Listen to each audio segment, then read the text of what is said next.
Pat and Patrick are incredible forces for good in this community. Our nonprofit and education communities depend on skilled, talented, dedicated volunteers like Pat and Patrick, who seemingly have endless amounts of time and energy to try to improve our community, to try to improve people's lives.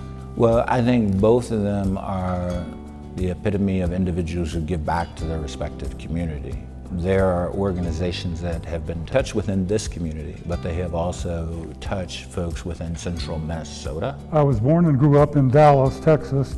My career began in 1967 teaching at Swarthmore College in Pennsylvania, where I was for 17 years.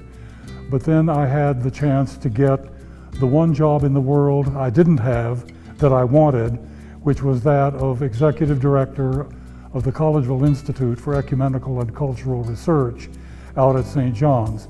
And for 20 years I had the extraordinary privilege and fun of working close by the Benedictines of St. John's and St. Ben's, and with scholars from all over the country and all over the world. I was born and raised in Grand Forks, North Dakota. Then we moved to Bismarck when I was in high school, and from there came to St. Ben's. After graduation from St. Ben's, I became a teacher at Tech High School, was there for 15 years as an English teacher. I then moved to the district office for 5 years while I was in the process of getting my PhD from University of Minnesota.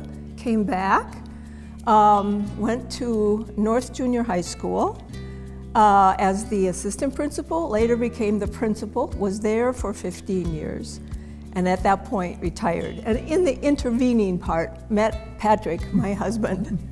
We have 5 kids between the two of us, and they're scattered all over the country. Pat and Patrick are unique in this community in that they are deep, thoughtful intellectuals who drive system change, who think about organizational design, who look across the whole community, but are so incredible at keeping humans and the families and individuals at the core of it.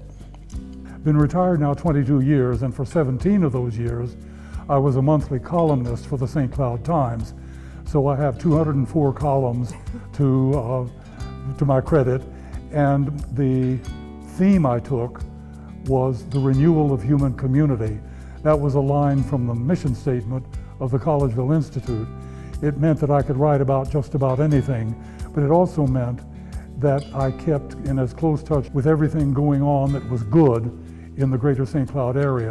About 2010, was invited to be a program officer for the Morgan Family Foundation. Meantime, of course, I was involved in Anna Marie's, spent a lot of time with doing volunteer work for them.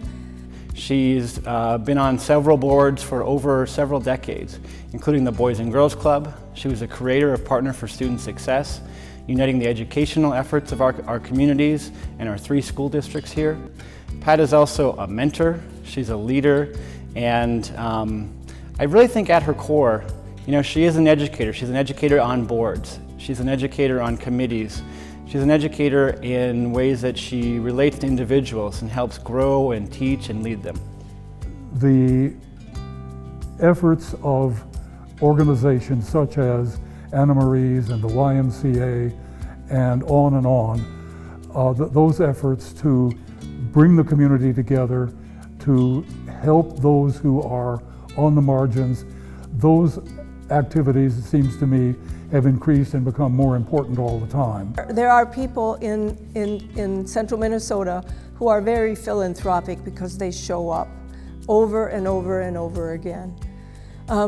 So that combination of material need and we all have times when we have emotional need, and we certainly have times when we have spiritual needs. There are people and organizations and churches who show up, and that's what we do in central Minnesota. I think this is a vibrant area, and some of the developments that create great concern for some people are, for me, signs of the greatest hope and prospects for goodness in this community. My favorite site for understanding this area is the collection of flags in front of the St. Cloud Public Library. There are almost 100 countries from which people have come to the St. Cloud area. So to me, it's important that people understand that we have been diverse from the beginning and that we have had all kinds of contributions to our community. This community depends on the skilled and talented volunteers of our business and industry leaders, of our educators, of our retirees. And no one personifies that more than Pat Welter and Patrick Henry. The amount of time that they give to the organization's initiatives that they care about, the amount of energy and work far surpasses anyone working at the organizations often. They are dedicated, they are talented, and when we think about philanthropy in our community, I think about people being able to give their treasure, but also their talent and their time. And Pat and Patrick give deeply from all three of those pockets. We need a community foundation to keep reminding people of what we can do if we do it together. That there are problems aplenty, but there are very smart people around here who have clear and workable ideas about how to make things better. And the Community Foundation is a kind of lens through which that reality can be made very, very clear. Their legacy is going to be a lot of the strong organizations that they're going to leave behind and that they have impacted. I think there are many children that will have benefited from their respective work. I very much think that they will be remembered in that way, that people will say that these folks got things started or moved things forward, and we were so much better for it. Congratulations, Pat and Patrick, on being recognized with the Alex Didier Award in Philanthropy. I can't think of two more deserving members of our community, and we are so grateful to have you here for all the work that you do, for all the leadership you provide, and the love that you drive your work with. I just wanted to say, Pat and Patrick, congratulations on winning this award. I cannot think of a more deserving couple. Congratulations to you.